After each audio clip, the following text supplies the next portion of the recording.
안녕하세요. 자, 요즘 뭐 민주당 내부가 굉장히 시끄럽죠.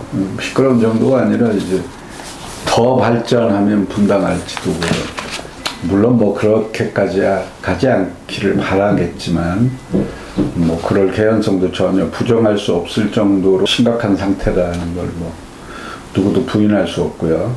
그래서 왜 이재명 정부가 탄생을 했는데 친문 세력들, 흔히 말하면 뭐 친문이라고 지칭되는 그 그룹들, 이 그룹들은 왜 이렇게 결사적으로 이재명 대통령이 하는 일을 사사건건 발목 잡고 있는가? 여기에 대해서 이제 한번 좀 말씀드리려고 그래요. 흔히 말한 친문 세력들의 대표적인 게 이제 뭐 말할 필요도 없이 친문이니까 문재인 대통령으로 지칭이 되죠.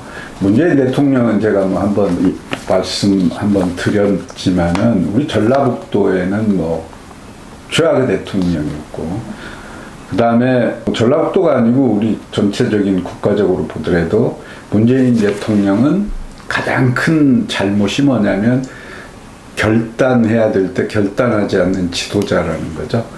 어려운 결정을 뒤로 미루고 참모들한테 미루고 자기는 그저 좋은 이야기만 들을 수 있는 꽃길만 가려고 하는 지도자의 자세가 아니죠. 그게 가장 결정적인 약점이고요. 그 다음에 이 진영 간에, 특히 민주당 내부의 진영 간의 갈라치기를 한 대표적인 대통령인데, 대통령이 취임해가지고 그 막 정치인들이 문자 폭탄을 받고 이럴 때 기자들이 질문하니까 그 유명한 말이죠. 뭐 양념 같은 거 아니냐고. 인격을 살인하는 문자 폭탄을 용인하는 듯한, 오히려 용인이 아니라 방조 내지 조장하는 듯한 발언을 해서 그때부터 우리 사회가 극심하게 같은 진영끼리도 서로 이전투구하는 그런 양상이 나타나기 시작했어요.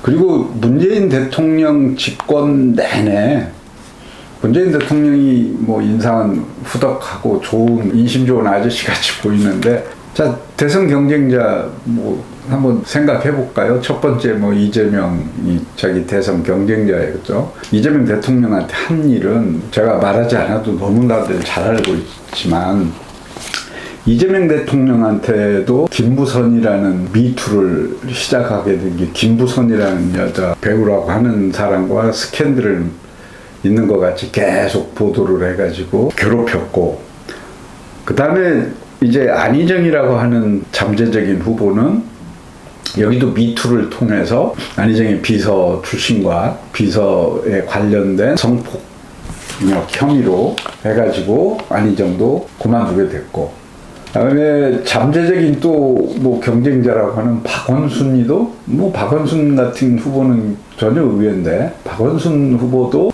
장시간 지근거리에 있던 비서의 성추행으로 삶을 마감하게 되는 불행한 일이 생겨났고, 이런 일련의 과정을 보면 이게 과연 그냥 벌어진 우연이냐, 저는 뭐 그렇게 생각하지 않아요. 이게 뭐 뭔가 그냥 벌어진 우연은 아니고, 어떤 이런 것들을 기획하고 이런 것들을 실행하는 그런 뭐 거대한 어떤 세력이 존재했을 개연성을 전혀 부정할 수는 없죠.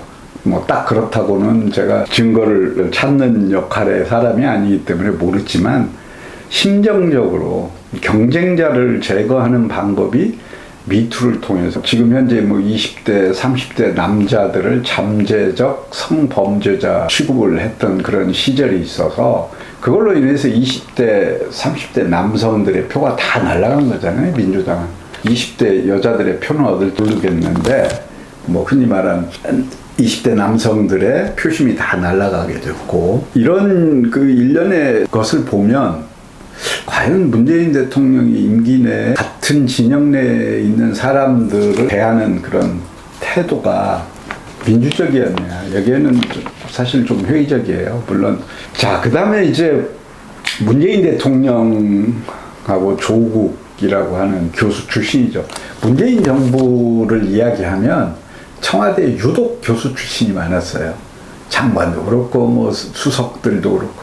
근데 한결같이 노무현 문재인 정권에서 교수 출신이 일 잘한 사람을 제가 볼 수가 없어요. 이 교수 출신들이 부동산 문제만 해도 김수현이라는 교수 출신이 노무현 문재인 정권의 부동산 정책을 총괄한 사람이란 말이에요.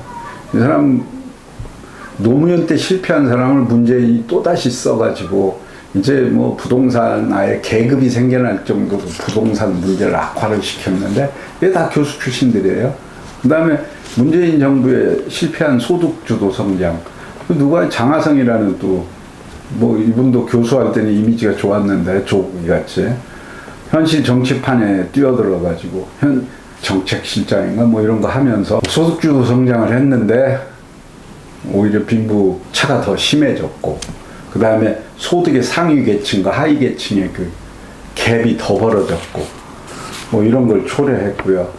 그 다음에 또 뭐 이미지 좋았던 경실련에서 쭉 있었던 김상조, 이분도 공정위원장과 청와대가 좋은 요직을 다 갖췄는데 이분도 공정위 시절에 뭐 했는지를 모르겠어요. 청와대에 들어가서도 거의 뭐 생각나는 정책이 없으니까 저희 같은 일반인들이 잘했다고 볼 수는 없겠죠. 조국이도 마찬가지죠. 조국이도 교수 때 그 어떤 인물이 좋잖아요. 잘생기고 키도 크고 다 모든 걸 갖고 태어났잖아요. 조국이. 실질적인 정치에 참여해갖고 보여준 건 결론부터 말하면 검찰개혁에 실패했고, 그 다음에 검찰개혁에 실패하면서도 그냥 가족이 다 멸문지화를 당하게 됐고 아주 피해를 보게 됐죠. 근데 저 최고의 미스터리가 그거예요. 조국이 이렇게 멸문지화를 당하고 있는데 과연 최고의 권력자 문재인 대통령은 왜 손을 놓고 있었는가? 안타깝다고 하고 사면해 주라고 할 게 아니고 본인이 대통령 할 때 해야 될 일을 전혀 안 하고 본인이 검찰 간의 일들을 구획 정리를 다 해줘야 되는데, 그러니까 어떻게 보면 문재인한테 가장 피해본 사람이 조국인데 뭐 이 사람이 좋아서 그런지 문재인 대통령 만나서 웃고 또 같이 뭐 화해하고 뭐 이러는 것 같더라고요. 저는 잘 모르겠지만 하여튼 뭐 조국이도 현실 정치에서 보여준 게 없고 실패했고, 이번에 더군다나 국회의원 선거에서 아주 소탐대실해서 국회의원이라는 자리를 탐내서 그러지는 않았을 텐데 왜 저는 지금도 왜 그 평택에 을에서 소탐대실 했는지 모르겠어요. 차라리 국회의원 나가려면 자기 고향 부산에 나가서 떨어지더라도 부산에 나가서 싸웠어야죠. 그러니까 이런 교수 출신의 한계, 현실 정치의 한계, 이걸 뭐 명확히 보여준 사람인데 그쪽 진영에서 조국을 차기 후보로 민다는 이야기들을 유튜버들이 많이 하는데 과연 그럴까요? 이게 가능할까요? 현실 정치에서 보여준 게 없는데. 그 다음에 이제 그 세력 중에 지칭되는 사람 중에 이제 대표적인 스피커가 이제 김어준이죠. 뭐 김어준이라는 사람 잘 몰라요.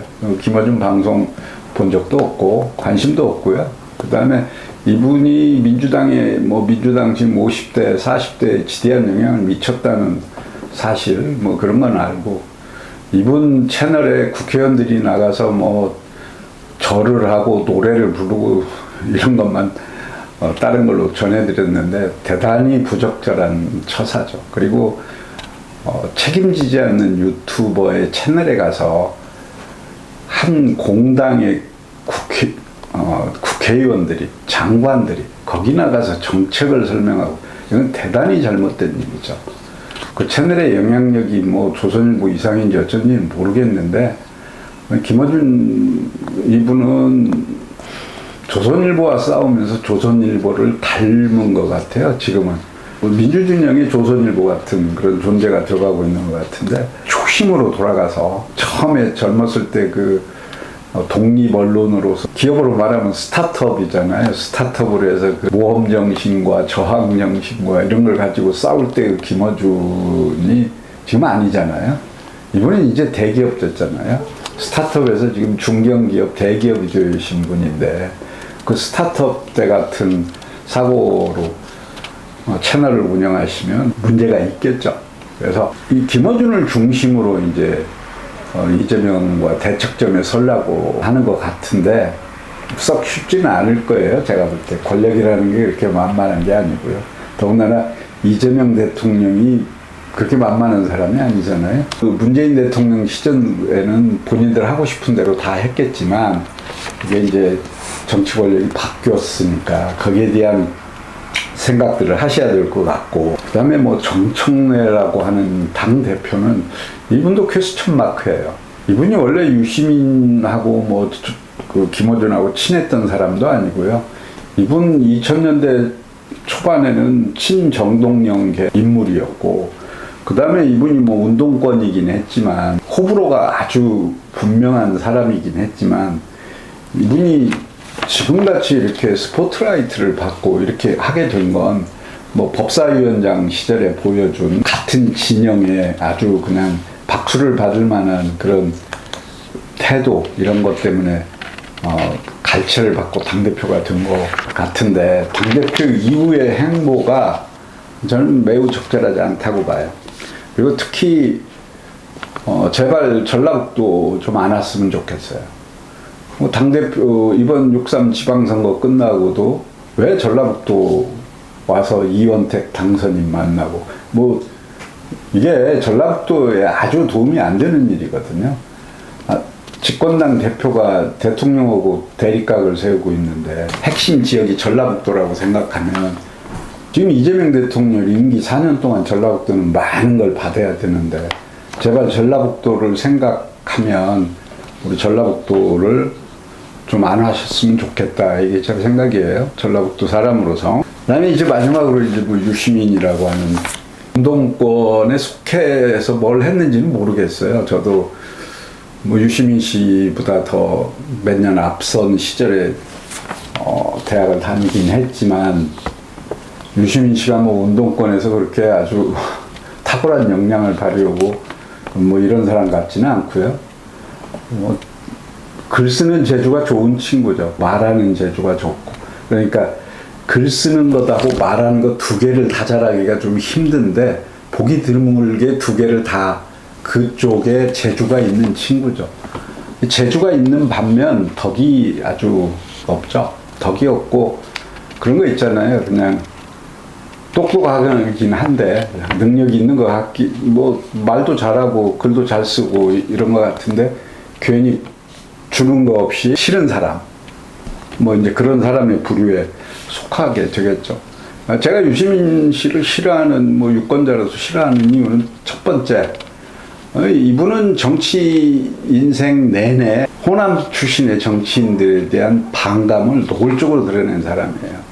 이분 젊었을 때 자기가 보좌관으로 처음 모셨던 이해찬이 소속되어 있는 정당의 대통령 DJ를 그냥 뭐 하야하라, 유시민이 DJ에 대해서 퍼부었던 저주는 뭐 이루 말할 수가 없어요. 지금 다 파묘돼가지고 여기저기서 막 나오던데, 거기에 대한 반성이나 해명이나 한마디 없이 요즘은 DJ 욕은 안 하더라고요. 또 나이 들어서 생각이 바뀌었는지, 바뀌었으면 옛날에 젊었을 때 그렇게 저주에 가깝게 DJ를 욕했던 거에 대한 반성이나 사과라도 한마디 해야죠. 난 DJ를 그렇게 집중적으로 공격하면서 이 사람이 이제 정동영 대통령 후보를 또 아주 그냥 저주에 가까운 비난을 퍼붓었죠.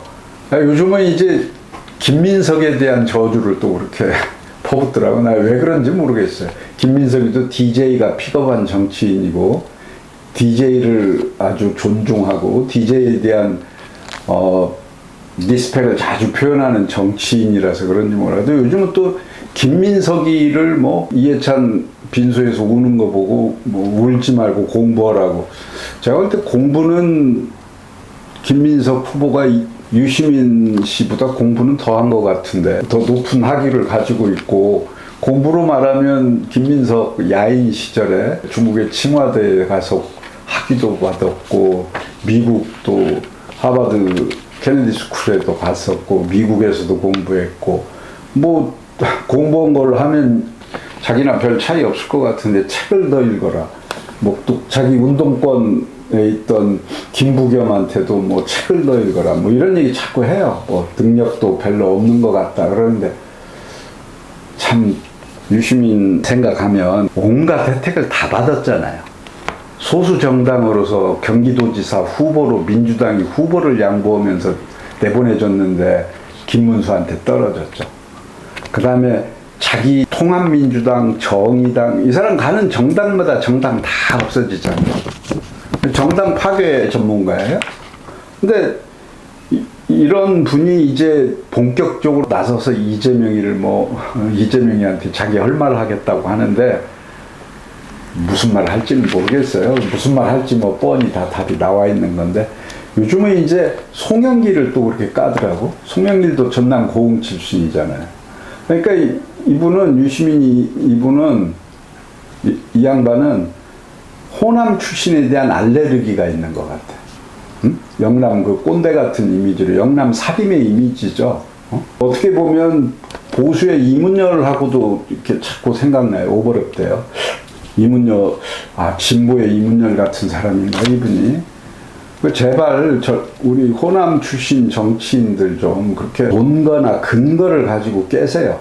예를 들어서 DJ도 요걸 하려면 DJ의 어떤 정책이나 삶의 궤적, 아니 삶의 궤적이 DJ하고 유시민이라고 비교가 되나요? 삶의 궤적이 사실 김민석이 정몽준한테 그 후보 단일화 때 갔다고 그렇게 평생을 그거 가지고 저주를 퍼붓는데 본인 한 거 잘 생각해 보세요. 본인 한 거. 본인의 인생을 한번 잘 반추해 보시고 본인이 이재명 대통령 경기도 지사 시절이나 이재명이 대통령 후보할 때 했던 거 이런 거 잘 한번 반추해 보시고 그러고 사시면 좋을 것 같아요. 저는 뭐 우리 지역 사람이니까 제발 우리 지역 정치인에 대한 저주는 좀 그만두시고요. 제가 좀 안타까운 게 이런 거예요. 우리 지역 출신의 논객이 왜 유시민 같은 사람의 그 갖고 있는 것들을 깨부수지 못하는가. 저야 뭐 보통 사는 유권자니까 그렇지만 그 평소에 토론에 참여하고 토론을 하는 사람이 왜 유시민이 이렇게 호남 출신 정치인한테 저주를 퍼붓는데 거기에 맞서서 싸우지 못하는가. 여기에 대한 아쉬움이 있고요. 그다음에 뭐 이제 나서서 본격적으로 본인이 활동을 한번 하신다고 하니까 또 민주당이 본격적으로 깨지는 거 아닌가 그런 기시감이 드는 게 사실이에요. 그래서 앞으로 유시민 씨 활동을 유심히 한번 유권자로서 한번 지켜보겠습니다. 자, 제가 뭐 한 5분에 대해서 차례대로 얘기를 했는데 요즘 뭐 말들이 많죠. 여기에 또 뭐 출시들 해가지고 최욱, 최강욱, 뭐 최민희 이런 사람들 이야기 하는데 최욱 씨는 제가 뭐 김어준 방송은 안 보는데 최욱 씨 방송 가끔 한번 본 적이 있는데 최욱 씨는 그냥 정치하지 말고 다른 쪽 유튜브 방송 하시면 좋겠어요. 순발력이나 재주가 뛰어나시더라고. 근데 정치는 별로 최욱 씨하고 안 맞는 것 같아요. 제 판단은. 제가 유권자로서 볼 때.